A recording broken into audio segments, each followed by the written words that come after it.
La Unión Europea debe acelerar el despliegue de las energías renovables y las bombas de calor para garantizar una verdadera soberanía energética, según un informe del Instituto de Economía Energética y Análisis Financiero.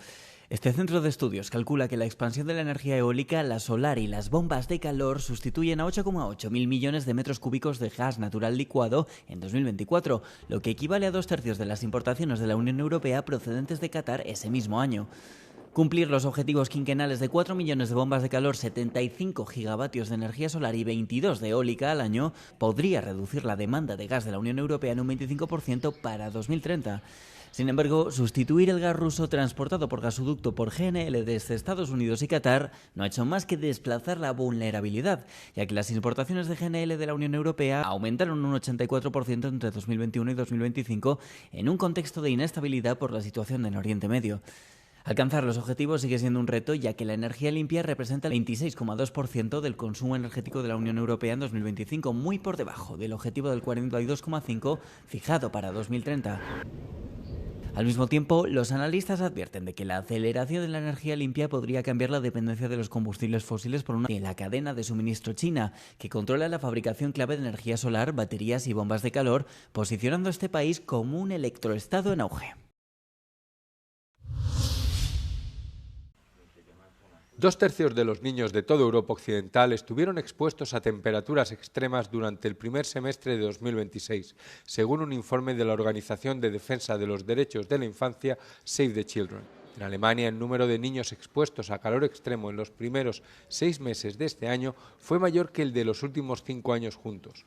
Y en el Reino Unido, 10 millones de niños, una cifra superior al total de cualquier año de los últimos 30, han estado expuestos a un calor extremo durante ese mismo periodo. Los niños son especialmente vulnerables al calor, ya que se encuentran en plena fase de desarrollo físico y tienen una menor capacidad para regular su temperatura corporal. Esto les expone a un mayor riesgo de sufrir desequilibrios electrolíticos, fiebre y enfermedades respiratorias y renales. Para invertir esta tendencia, la organización Save the Children instó a los gobiernos de la región a adoptar medidas climáticas urgentes y a trabajar para reducir las emisiones.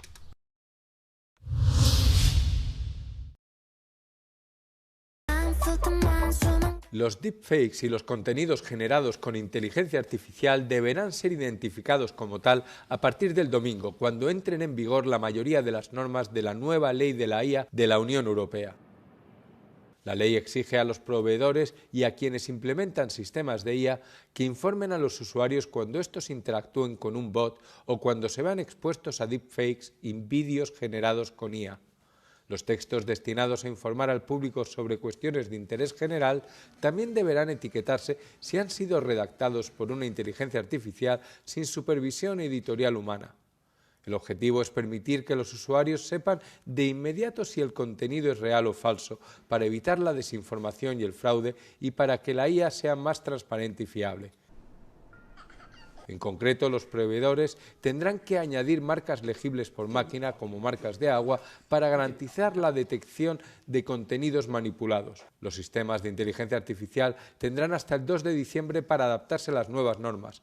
Las normas solo afectarán al contenido creado con fines profesionales, no a los particulares que recurren a la IA para su uso personal.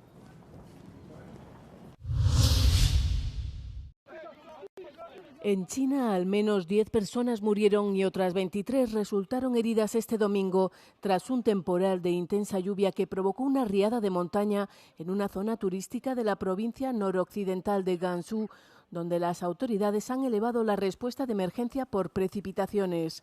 El suceso se produjo en la tarde del domingo en un popular destino de acampada de verano del distrito de Weiyuan, bajo la administración de la ciudad de Jingxi, a unos 1.200 kilómetros al suroeste de Pekín.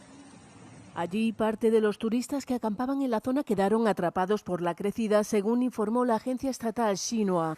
Según informes de los medios estatales chinos, los heridos fueron trasladados al hospital y otras 174 personas fueron rescatadas. El domingo se activó una alerta por inundaciones en gran parte del sur de China tras el paso del tifón Noul, donde las autoridades locales emitieron alertas meteorológicas. Debido a unos niveles de agua excepcionalmente bajos, los cimientos del puente de Margarita de Budapest están ahora totalmente al descubierto. Cada vez son más los visitantes que se dirigen al banco de arena que emerge del Danubio para poder contemplar este espectáculo poco habitual. A pesar de estas condiciones inusuales, la situación en la capital húngara aún no ha alcanzado una fase crítica. Dunán ez a földnyelv, meg az átjáró a Margit híd alatt szokott látszani. Ettől függetlenül persze baj, hogy kevés víz van, de ha már aggódni kell, akkor én a Velencei tóért aggódnék jobban. Sin embargo, más abajo, siguiendo el curso del río, el Danubio ha alcanzado mínimos históricos. Cerca de la localidad sureña de Mohacs, incluso ha vuelto a aflorar del río un pecio de la Segunda Guerra Mundial. La situación es más grave cerca de la ciudad de Baja, donde partes del Danubio, en la zona de Sugovica, se han secado casi por completo, lo que ha devastado la fauna local. En el peor de los días, la profundidad del agua descendió hasta apenas 14 centímetros, la mitad del mínimo histórico anterior. Csaba Bonyi, jefe del Departamento de Protección contra Inundaciones y Gestión Fluvial de la Dirección Local de Aguas, declaró a Euronews que la situación actual no es la mayor preocupación, sino que lo es la tendencia a largo plazo. Ha megnézzük, hogy mondjuk 100 cm alatt, ami egy eléggé alacsony vízállásnak számít, 100 cm alatt hányszor volt a vízállás ebben a 125 évben, erre 21 darab alkalom van, és az is nagyon jellemző, hogy ebből a 21 alkalomból 14 darab az elmúlt 25 évben volt. Tehát az, amit a klímaváltozás okán a tudósok nekünk mindig mondanak, és sejten lehet az beigazolódni látszik, hogy a Dunán is egyre gyakrabban, egyre hosszabb ideig, egyre kisebb vizek várhatóak. El experto explicó que en el pasado, incluso cuando las precipitaciones eran escasas, el agua del deshielo procedente de los Alpes ayudaba a reabastecer el río. Sin embargo, debido al calentamiento global, los glaciares alpinos se han retirado drásticamente, dejando muy poca reserva de agua. A Duna alacsony vízállása itt Baján látszik a legjobban. A Sugovicán lényegében át lehet sétálni. A legnagyobb problémát az jelenti, hogy itt nem lehet megnyitni egy csatornát, mint egy tónál, hanem meg kell várni azt, hogy még több víz érkezzen, és a klímaváltozás kevésbé éreztesse a hatását. Siposogyi Zoltán, Euronews, Baja. El Monte Olimpo ha sido inscrito en la lista del Patrimonio Mundial de la UNESCO. La mítica montaña de los dioses ha sido reconocida por unanimidad como un bien natural y cultural de valor universal excepcional para la humanidad durante la 48ª sesión del Comité del Patrimonio Mundial que se celebra estos días en Busan, en Corea del Sur. La montaña más alta de Grecia, centro de la mitología de la cultura helena clásica durante siglos, alberga además un rico ecosistema, así como importantes monumentos. Grecia había presentado su candidatura para la inclusión de la cordillera del Olimpo en su conjunto en la lista de la UNESCO ya en 2014. El primer ministro griego, Kyriakos Mitsotakis, ha calificado este logro como un gran éxito nacional en una publicación en redes. En la misma sesión, en la que han sido examinadas docenas de candidaturas, se han añadido a la lista de la UNESCO las 5 playas del desembarco en Normandía como parte de la campaña para liberar a Europa de la ocupación nazi durante la Segunda Guerra Mundial. También han sido añadidos los históricos teatros de los siglos XVIII y XIX del centro de Italia, las antiguas capitales japonesas de Asuka y Fujiwara, y la región de Boma-Madinjilo, en Sudán del Sur, donde tiene lugar la mayor migración de mamíferos terrestres del planeta.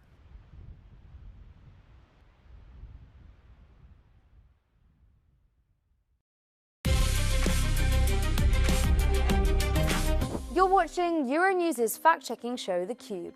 AI chatbots have reportedly been citing pro-Russian propaganda from an EU-sanctioned outlet when generating responses. Researchers from British think tank Demos focused on the Foundation to Battle Injustice, which is a fake NGO under EU and US sanctions. It claims to work to expose discrimination and investigate persecution cases, but was actually founded by the deceased former leader of the Russian paramilitary Wagner Group, Yevgeny Prigozhin, in 2021. Researchers asked 5 mainstream large language models 50 questions in French, English and German based on pro-Russian propaganda narratives published by the fake NGO. These claims are lurid. They're not claims that belong in any sort of mainstream discourse. These are claims like Ukraine reuses the corpses of dead soldiers for meat products. These are claims like Zelensky drains the crypto grid and that's the reason why Ukraine's running out of power. It treats them as being legitimate parts of the debate. Researchers found that in 52% of answers, AI chatbots rejected or debunked false claims. But in more than 30% of cases, they didn't alert users that their source was a designated influence asset. In around 16% of answers, chatbots engaged with the Foundation to Battle Injustice by presenting the fake NGO's claims as a legitimate part of the debate or by actively endorsing its narratives.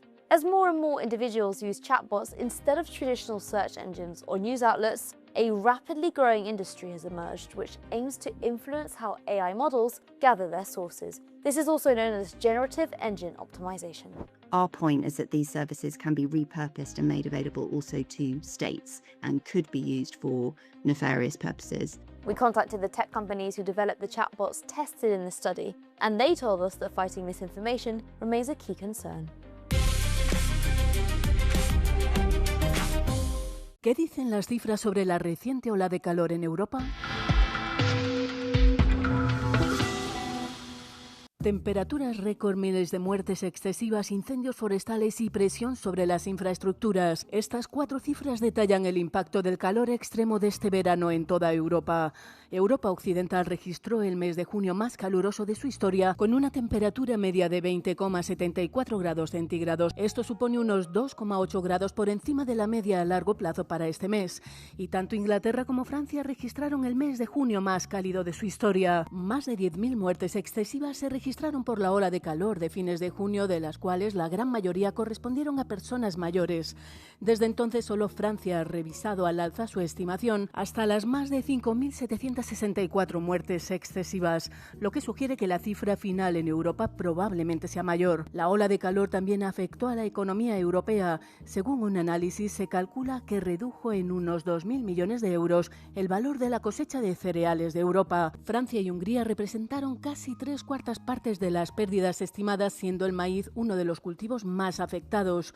Y los científicos afirman que no se trató de un fenómeno aislado. Según Copernicus, Europa Occidental ha sufrido ya 3 grandes olas de calor en otros tantos meses. Los científicos afirman que los episodios repetidos de calor extremo son cada vez más probables y que las temperaturas récord ya no son fenómenos aislados.